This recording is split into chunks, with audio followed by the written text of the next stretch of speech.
नमस्कार प्रेक्षकांनो. तर लक्ष्मीच्या पावलांनी या मालिकेच्या येणाऱ्या काही ट्विस्टमध्ये असे होणार आहे की आता अद्वैत हा सरोजच्या नाकावर टिचून कलाचा वाढदिवस साजरा करणार असतो. कारण कला आणि अद्वैत एकमेकांबरोबर भांडत असतात, परंतु आता जे काही अद्वैतला जखम होते तर कलाच्या मनाला यातना होतात. तिच्या डोळ्यातून पाणी येते आणि ते पाणी बघून अद्वैतला सुद्धा वाईट वाटते. कारण आता जेव्हा कलाला त्याने घराच्या बाहेर काढले होते, परंतु तरी सुद्धा त्याला कलाची काळजी वाटत होती. म्हणून तो रात्री कला जेव्हा थंडीने थुडथुडत होती तर तिच्यासाठी शाल घेऊन तो बाहेर गेला होता. तेव्हा कला आणि अद्वैत शेवटी सरोजच्या नाकावर टिचून एकत्र येणारच असतात. केवळ आबा आणि देवी आईच्या चमत्कारमुळे हे सर्व काही शक्य होणार असते. तेव्हा मात्र आता कलाचा वाढदिवस येणार असतो.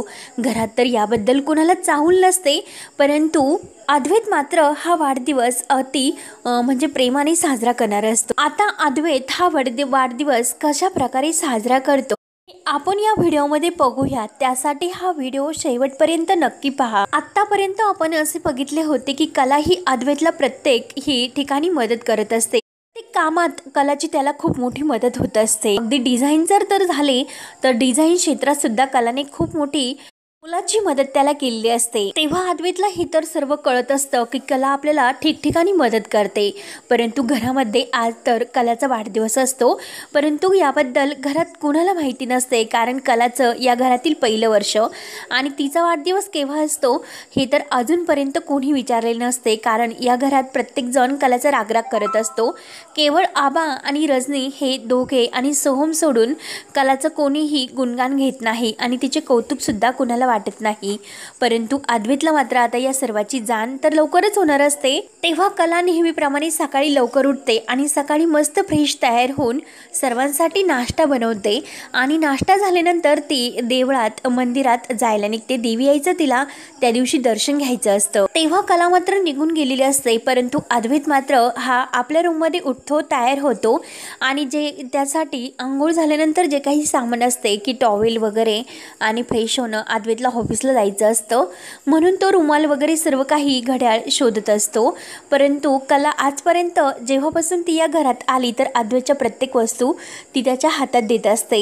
तेव्हा त्या दिवशी मात्र कला नसल्यामुळे अद्वैतची खूप गोची होते आणि तो कलाला आवाज देतो, परंतु कला मात्र घरात नसल्यामुळे ते काही येत नाही. अद्वैत विचार करतो की इतक्या सकाळी सकाळी ही कुठे गेली असेल. तेव्हा अद्वैत कलाला पाहण्यासाठी किचनमध्ये येतो तर तिथे अंजू असते. मग तो अंजूला विचारतो की कला मॅडम कुठे आहे. तेव्हा अंजू सांगते की नाही अद्वैत सर, मी त्यांना अजूनपर्यंत पाहिले नाही, कारण ते सकाळी सकाळी कुठे गेले माहिती नाही. आणि तेवढ्यात रजनी येते. तेव्हा रजनी म्हणते की अद्वैत काय झाले, तू कलाला शोधतो का. अरे कला तर सकाळी म्हणत होती की तिला कुठे मंदिरात जायचे म्हणून दर्शनासाठी, म्हणजे कदाचित ती मंदिरात गेलेली असावी. तेव्हा अद्वैत म्हणतो की काय आजच्या दिवशी, आज तर असे मंदिरात जाण्यासारखे काही नाही, मग अचानक ती मला न सांगता मंदिरात कशासाठी गेली असेल. तेव्हा रजनी म्हणते की अद्वैत, अरे नाही, मला सुद्धा माहिती नाही की ती कशासाठी गेली मंदिरात. ती फक्त सांगून इतकंच गेली की ती मंदिरात जाते म्हणून. तेव्हा अद्वैत म्हणतो की पण अचानक असेही खरे मंदिरात का गेली असेल आणि ते पण असे न सांगता. तेव्हा रजनी म्हणते की अरे नक्की काहीतरी तिचं असेल म्हणून ती दर्शनासाठी गेली असेल मंदिरात. तेव्हा अद्वैत आपल्या रूम मध्ये येतो आणि ऑफिसला जाण्याची तो तयारी करत असतो. तेव्हा अद्वैतच्या लक्षात येते की कलाचा नक्की आज वाढदिवस आहे, कारण त्याने कलाच्या मोबाईलवर पाहिलेलं असतं की तिचा आज वाढदिवस आहे म्हणून. तेव्हा अद्वैत विचार करतो की मी तर कलाला विश सुद्धा केली नाही आणि ती अति आगाऊ सतत माझ्याबरोबर भांडत असते आणि स्वतःला इतकी ती इगो असल्यासारखं दाखवते आणि स्वतःचा ॲटिट्यूडपणा काय मला दाखवत असते. पण नाही, एक गोष्टीने मात्र आबा जसे सांगतात की कला आत्तापर्यंत या घरात सर्वांना मदतच करत आली आणि आपल्याला सुद्धा कलाचा खरंच किती फायदा झाला. कलाचा पायगुण आबा म्हणतात की अगदी तसंच आहे, कारण पेढीला तर इतकी मोठी आग लागली होती पण त्या आगीत तरी काही झालेले नाही.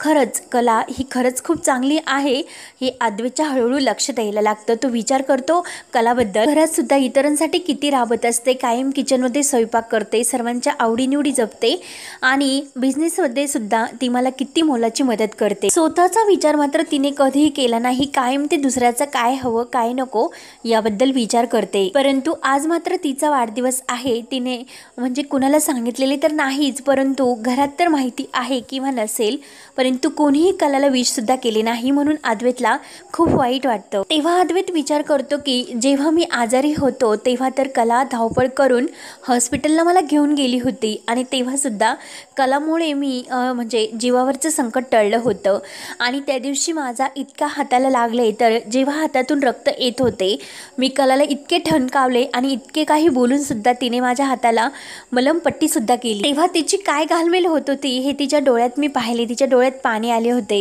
खरंच कलाला घरातील खूप सर्वांची इतकी काळजी असते कारण तिचे लक्ष तर स्वतःकडे सुद्धा नसतं, मग आपण तिच्यासाठी काहीच कसे करू शकत नाही। आज तर आयुष्यातील तिचा इतका मोठा दिवस आणि तिचा वाढदिवस आपण का कसे साजरा करू शकत नाही असे अद्वैत आपल्या मनाला विचारते। तेव्हा अद्वैत विचार करतो की जर मी कलाचा वाढदिवस साजरा केला तर आईला रागेल आणि आईला ते पटणार नाही, म्हणून तरीही सुद्धा तो आईच्या मनाविरुद्ध जाऊन सर्व वाढदिवस साजरा करण्याची तयारी करतो। घरातील सर्वांना बोलावून घेतो आणि आबा विचारतात की काय रे अद्वैत, काय झाले, तू कशासाठी आम्हाला बोलावलेस?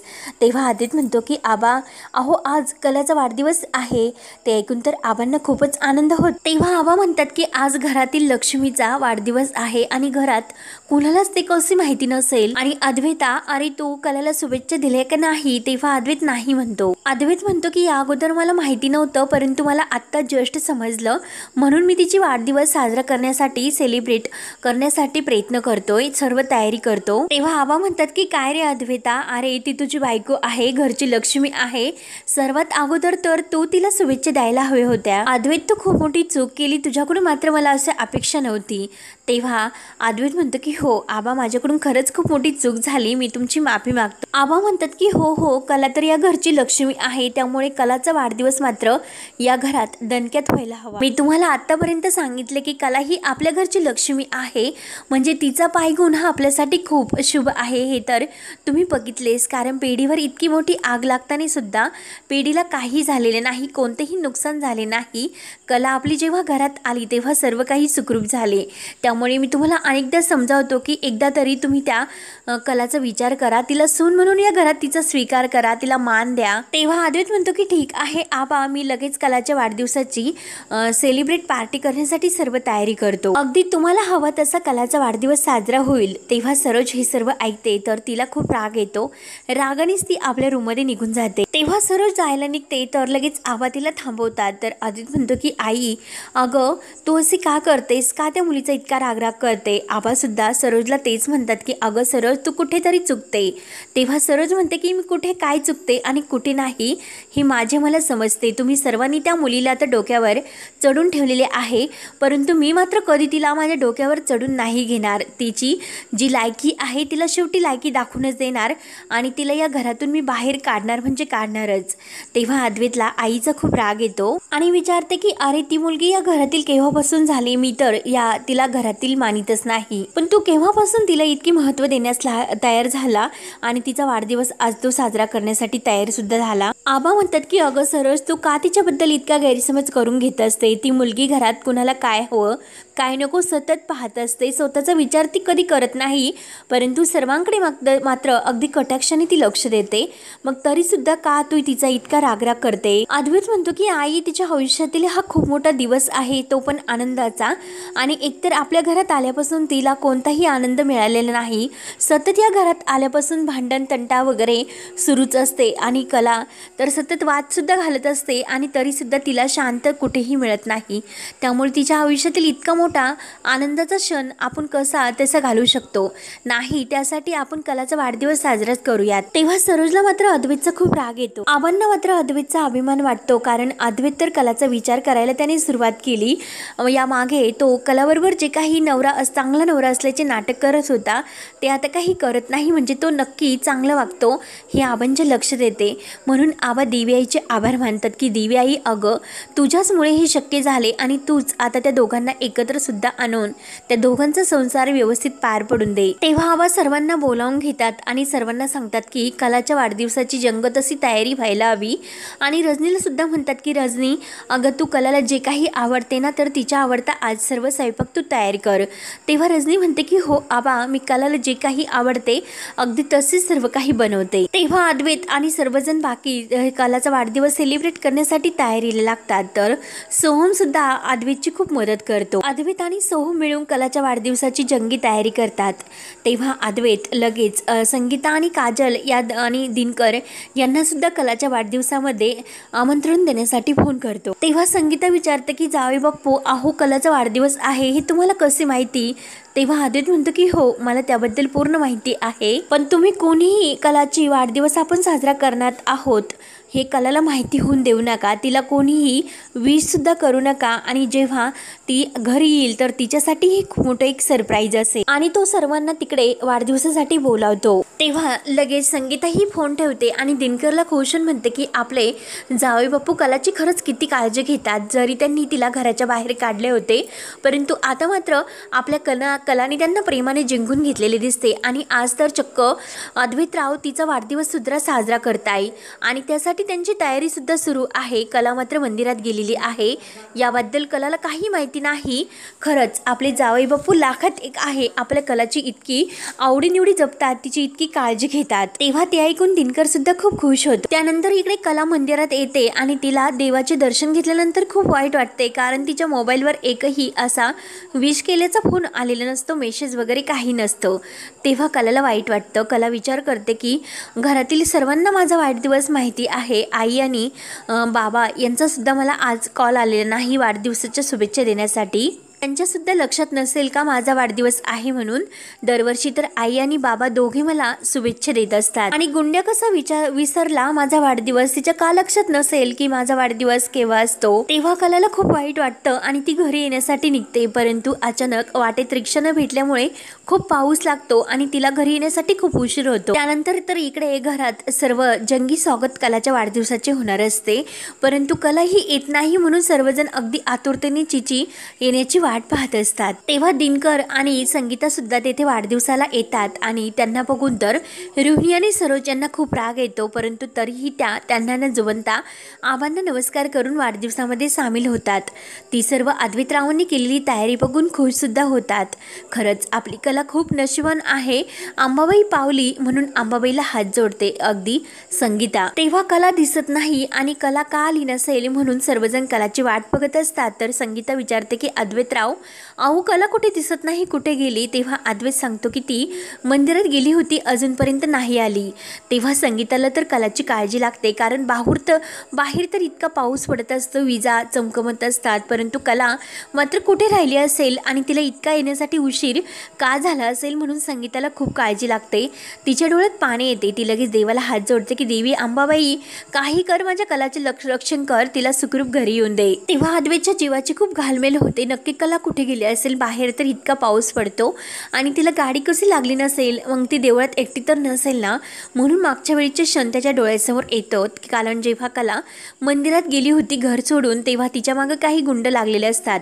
तेव्हा अद्वैतला आणखीन काळजी लागते आणि तो विचार करतो की कला सुखरूप असेल ना, तिला काही कोणता त्रास तर झालेला नसेल ना, म्हणून घाईने निघतो आणि कला नक्की संकटात आहे हे त्याला समजते आणि तो लगेच तिकडे धाव घेतो। तेव्हा सरोज लगेच आडवी येते की अद्वैत कुठे निघाला। अद्वैत म्हणतो की इतका पाऊस बाहेर सुरू आहे, कला अजूनपर्यंत घरी येत नाही, म्हणजे नक्की काहीतरी संकट तिच्यावर आलेले असणार, म्हणून तो आईचं काही न ऐकून घेता लगेच तटकनी गाडी चालू करतो आणि कलाला शोधत तो तिथे मंदिरात येतो। तेव्हा अद्वैतला कला तिथे दिसते आणि तो लगेच कलाजवळ येतो आणि कलावर खूप रागवतो की कला, तुला इतक्या मंदिरात पावसात येण्याची काय गरज होती, मला जर म्हटली असती तर मी तुझ्या सोबत नक्की आलो असतो। तेव्हा कला म्हणते की हो का, अरे जर तुला म्हटलं तर तू म्हणजे सोबत येण्याऐवजी मला आणखीन काही असे ऐकवतो की ज्याने माझे मन नाराज होते, त्यामुळे मी तुला कधी हक्काने म्हणू शकत नाही की चल, अरे ते अगाऊ तू कुठेतरी चल म्हणून।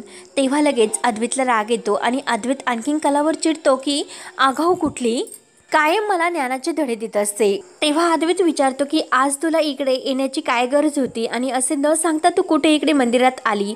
तेव्हा कला म्हणते की दरवर्षी मी माझा जेव्हा वाढदिवस असतो तेव्हा मंदिरात येत असते आणि आज सुद्धा मी वाढदिवस असाच्या दिवशी मंदिरात देवीचे दर्शन घेण्यासाठी आले होते। कितीही पाऊस ऊन वारा असेल तरी सुद्धा मी मंदिरात दर्शन घेण्यासाठी येणारच। कला म्हणते की अरे तुला माझा वाढदिवस आहे हे सांगून तरी काय उपयोग, कारण तू तर सतत राग करत असतो आणि मी तुला कायम त्रास देते असे तुला वाटते। तेव्हा तू माझ्या वाढदिवसाबद्दल का इतका इमोशनल होतोय। माझा वाढदिवस आहे आणि तो मी एकटीने देवळामध्ये दर्शन घेऊन साजरा सुद्धा केला। तेव्हा अद्वैत तिला काही न बोलता घरी घेऊन येतो आणि घरी आल्यानंतर जेव्हा कला दरवाजात पाय टाकते तर घरातील सर्व लाईट्स बंद असतात। तेव्हा कला विचारते की अहो अद्वैत सर, घरामध्ये कोणी नाही का आणि घरातील सर्वजण कुठे गेलेत, लाईट सुद्धा इतक्या बंद आहेत, लाईट असे ऑन न करता कुठे गेले असतील। अद्वैत मुद्दा म्हणतो की मला हे कसे समजणार, मी तर तुला घेण्यासाठी मंदिरात आलो होतो। तेव्हा कला आत येते तर आत तिला आश्चर्याचा धक्काच बसतो, कारण सर्वांनी कलाला हॅपी बर्थडे विश केलेले असते। कला खूप खुश होते आणि समोर पाहते तर काय, तिचे आई बाबा सुद्धा असतात। तर आई आणि बाबा म्हणजे संगीता आणि दिनकर सुद्धा कलाला हॅपी बर्थडे विश करतात, तर कला आणखीनच खुश होते। तेव्हा कला लगेच आई आणि संगीता आणि दिनकर यांचा आशीर्वाद घेते। तर संगीता म्हणते की अगं कला, तू मंदिरात का गेली होती, अगं तू दरवर्षी जाते हे मला माहिती होते, परंतु बाहेर इतका पाऊस असताना तू घरातनं कुणाला सांगता परत का गेली। तेव्हा कला ही माफी मागते की आई अगं मला खूप बोर झालं होतं आणि प्रत्येक वाढदिवसाला मी देवी आईचे दर्शन घेते हे तर तुला माहितीच आहे। तेव्हा संगीता म्हणते की हो अगं, पण आम्हाला काळजी लागली होती, कारण अद्वैतराव केव्हाची तुला शोधताय आणि तू तर शोधत नाही। तेव्हा अद्वैतरावांनी तुझ्या ह्या वाढदिवसाची सर्व तयारी केली आणि ती तुला आवडली का, तर ते ऐकून कला तर खूप खुश होते। तेव्हा आवाज सुद्धा भरभरून असे कौतुक कलाचे करतात आणि खरंच कला, मला माहिती नव्हतं की तुझा आज वाढदिवस होता, अद्वैतने जेव्हा सांगितले तेव्हा कळले आणि तुझ्यासाठी ही सर्व तयारी केली, त्यामुळे सुनबाई तुला ही सर्व आवडले का, असे प्रेमाने ते कलाला विचारतात। म्हणते की आई बाबा खरंच मला माहिती नव्हतं की तुम्ही माझी इतकी वाट पाहत असतान, मला तर असं वाटलं होतं की तुम्ही नक्की माझा वाढदिवस लक्षात आहे मला फोन करतान। तेव्हा कला त्यांचा आशीर्वाद घेते, तर अद्वैतने एक खूप छान सरप्राईज कलासाठी ठेवलेले असते। तेव्हा कला मंदिरातून आल्यानंतर आई वडिलांचे दर्शन घेते आणि आबांच्या सुद्धा ती पाया पडते आणि त्यांचा आशीर्वाद घेते। आबा म्हणतात की अगं सुनबाई, खरंच तुझा वाढदिवस आहे मला माहिती नव्हतं, माझ्या घरच्या लक्ष्मीचा आज वाढदिवस आहे म्हणून मी तिच्या आज जंगी स्वागत करण्याचे ठरवले आणि तिला एक खूप मोठं सरप्राईज अद्वैतकडून देणार आहे। तेव्हा आबा मात्र कलाला भरभरून आशीर्वाद सुद्धा देतात आणि तोंड भरून तिचं कौतुक सुद्धा करत असतात। तेव्हा घरातील सर्वजण कलाला हॅपी बर्थडे विश करतात आणि तिला भरभरून आशीर्वाद देतात, परंतु सरोज मात्र काही कलाला दर्शन सुद्धा घेऊन देत नाही आणि तिला आशीर्वाद सुद्धा देत नाही, परंतु वाकड्या आणि तशा रागीत नजरेने ती कलाकडे पाहत असते। तेव्हा सर्वजण कलाला वाढदिवसाच्या शुभेच्छा देतात, तर कला सर्वांचे आभार मानते। तो हार तिच्या गळ्यात घालतो आणि इतका छान असा तो डायमंड नेकलेसने भरलेला हार असतो, त्याची डिझाईन सुद्धा खूप सुंदर असते आणि तो जेव्हा कलाच्या गळ्यात आपल्या हाताने तो बर्थडेच्या दिवशी तो हार घालतो तेव्हा कला तर खूपच खुश होते आणि ती खुश होऊन आबा सुद्धा खूप खुश होतात। तेव्हा अद्वैतने तर कलाच्या बर्थडेच्या दिवशी छान असे सरप्राईज तिला गिफ्ट दिलेले असते। तेव्हा असा वाढदिवस कधीही कलाचा साजरा झालेला नसेल, इतका छान वाढदिवस अद्वैतने इतका मन लावून साजरा केलेला असतो। घरातील सर्वजण खूप खुश असतात, परंतु नयनाचा मात्र खूपच जळफळाट होतो। नयनाला असे वाटते की मी इतकी स्मार्ट, कलापेक्षा देखणी असून सुद्धा राहुलने तर आत्तापर्यंत मला काही दिलं नाही, परंतु ही कला तर या घरासाठी योग्य सुद्धा नाही, या घरची सून सुद्धा ती होण्याच्या लायकीची नाही, तरी सुद्धा अद्वैतने तिला इतकं मोठं गिफ्ट दिला आणि तिला खूप असा जीवाला तिच्या पश्चाताप होतो, कारण राहुल बरोबर जर लग्न केलं नसतं आणि अद्वैत सोबत लग्न केलं असतं तर खरंच खूप छान झालं असतं, मला माझ्या मनाप्रमाणे सर्व काही मिळालं असतं, म्हणून तिला राहुल बरोबर लग्न करण्याचा खूप पश्चाताप होतो। तेव्हा आता अद्वैतने खूप छान गिफ्ट देऊन कलाला खुश तर केलेच असते, परंतु आता सरोजचं सुद्धा तो तोंड बंद करून कलाला ती कशी योग्य सून आहे हे पटवून देणार असतो आणि सरोज सुद्धा सर्वांसमोर मानाने आणि अभिमानाने कलाचा सून म्हणून स्वीकार करणार असते। तेव्हा आता पुढे काय काय होत राहणार हे पाहण्यासाठी आपल्या चॅनलला नक्की सबस्क्राईब करत राहा। धन्यवाद।